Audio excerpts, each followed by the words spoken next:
Hi everyone, Bernard here with a little out of the box feature today. Just a quick look at a game that's fairly brand new, been unplayed actually. So it's a look at an out of the box. I've been reading up on this a little bit. It's a game called About Time, which is an alternative. To Trivial Pursuits. It's getting good reviews. Trivial Pursuits. It's getting good reviews on Board Game Geek and Amazon, obviously, who have copies for sale. I have a copy for sale on my own site, moviegamenostalgia.com. And I thought I'd have a look at it. It's back to 2007, so the questions are more or less up to that time, obviously. So again, it's quite interesting. I mean, I'll show you the image on the board, etc. But it is quite interesting because it's always nice to have an alternative to Trivial Pursuits, because I mean it can get a bit monotonous. And this, although it looks quite complicated overall, it isn't that bad. I mean, actually, if you look at the board, I'll just get the board out before I lay it out for you. Quite a simple board, but a lot on it. There's a lot packed into the board. There's various things on the actual board. I'll put the camera down so you can have a look at this better.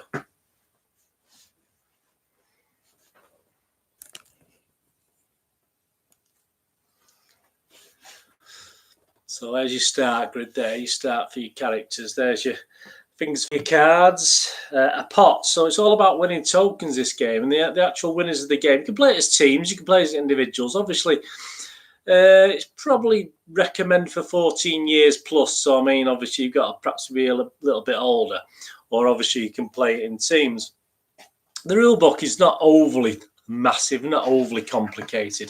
There's only about 4, 6, 8 pages in it for the rules, and they are quite simple to follow. It does look a bit more, the board makes it look a bit more complicated than it probably is. So they've got the rule book there. And on the board, you've got all the various things, and this is all you've got to play. Eventually, you've got to get to this. It's like in Trivial Pursuit where you get to an end game, and this is the end game.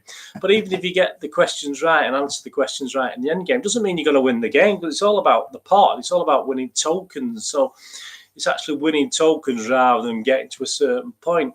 So what you can do during the game is, obviously, as you move around the board and make your way into the middle, you obviously ask various questions on colour-coded, and you get extra questions.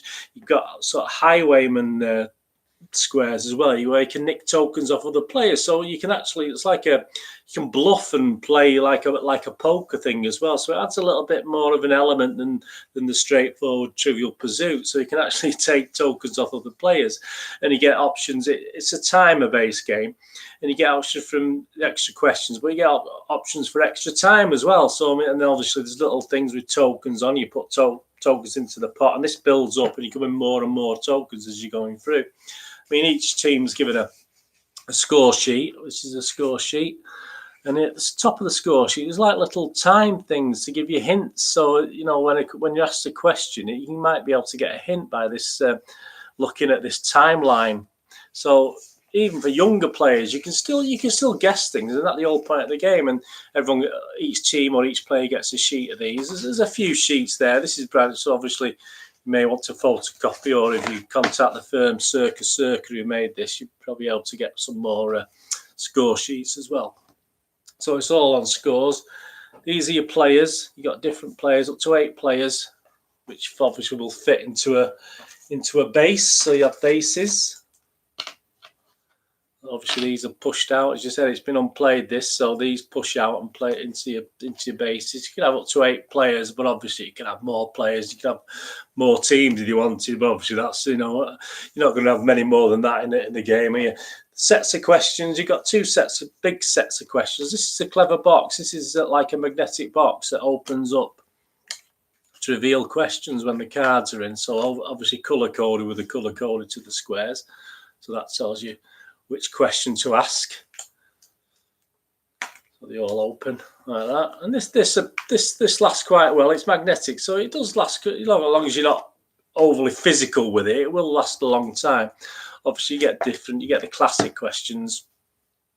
Lots of those to go. Someone did say once he played about 7 or 8 games, start getting repetitive. But I mean, a lot of these games, I mean, most people don't play that in a year anyway. They're 7 or 8 games. So you get 2 options. You get the classic and expert questions. There's 2 sides. So, as you can see how many questions there are. There's still plenty to go at. I mean, I wouldn't worry about running out of questions at all. And as you see, if you put it in the other way there, so if you've got a green question, you'll get a question. For instance, that one, political commentator Michael Moore publishes Stupid White Men, his satirical look at the US government when. So, it's going to be before 2007, Michael Moore. So, I mean, things like that. I mean, that's perhaps a bland question, but there are more entertaining questions. You've got innovation, the arts, everyday life, state of the nation, word and thought, heroes and villains. So the yellow heroes and villains, for instance. Just have a look at what this one says.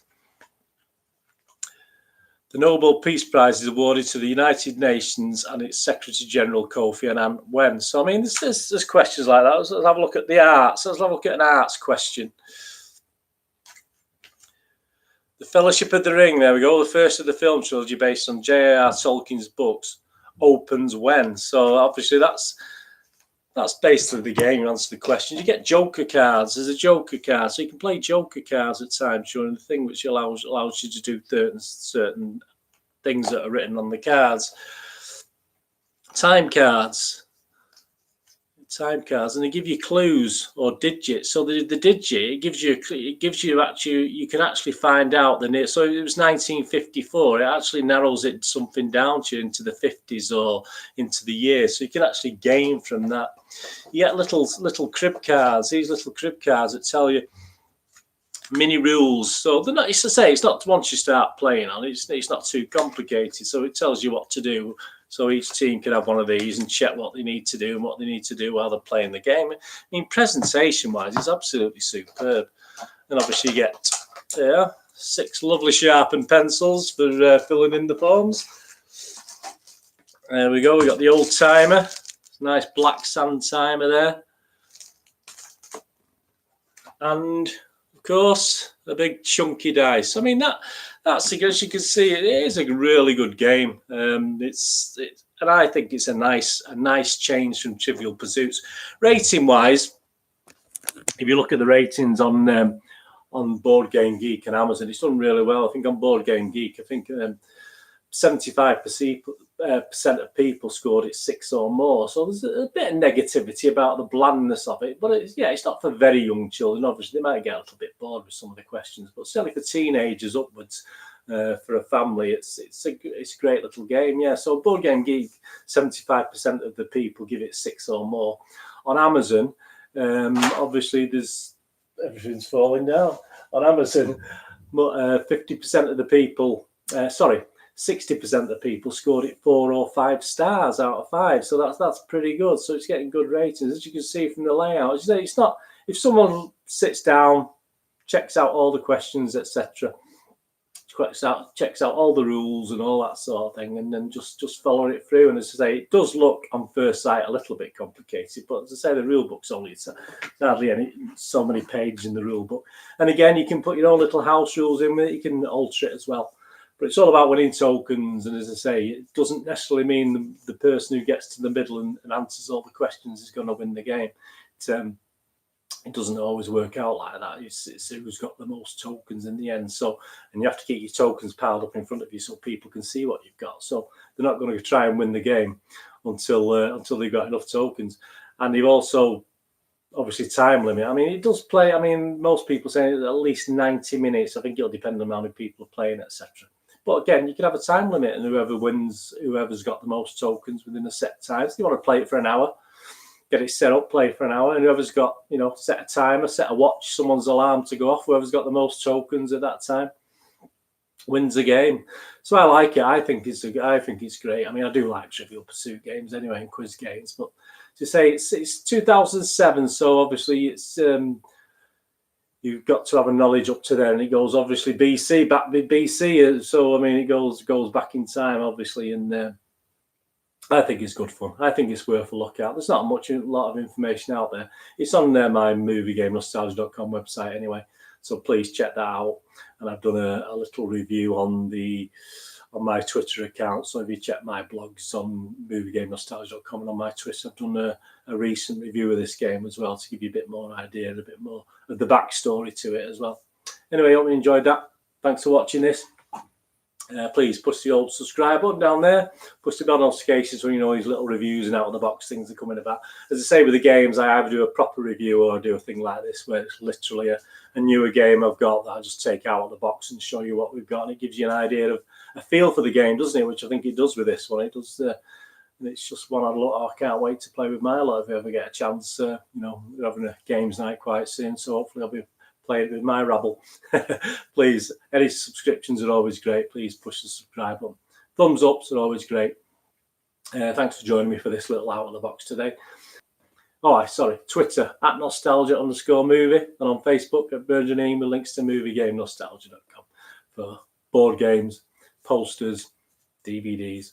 So please have a look on there if you get a chance. moviegamenostalgia.com. Anyway, thanks for watching today. We're going to do the rest of your day. Have a great one. Look after yourself, look after your friends, and more importantly, look after your family. And hopefully I'll see you all again very soon. Thanks for watching. Bye-bye.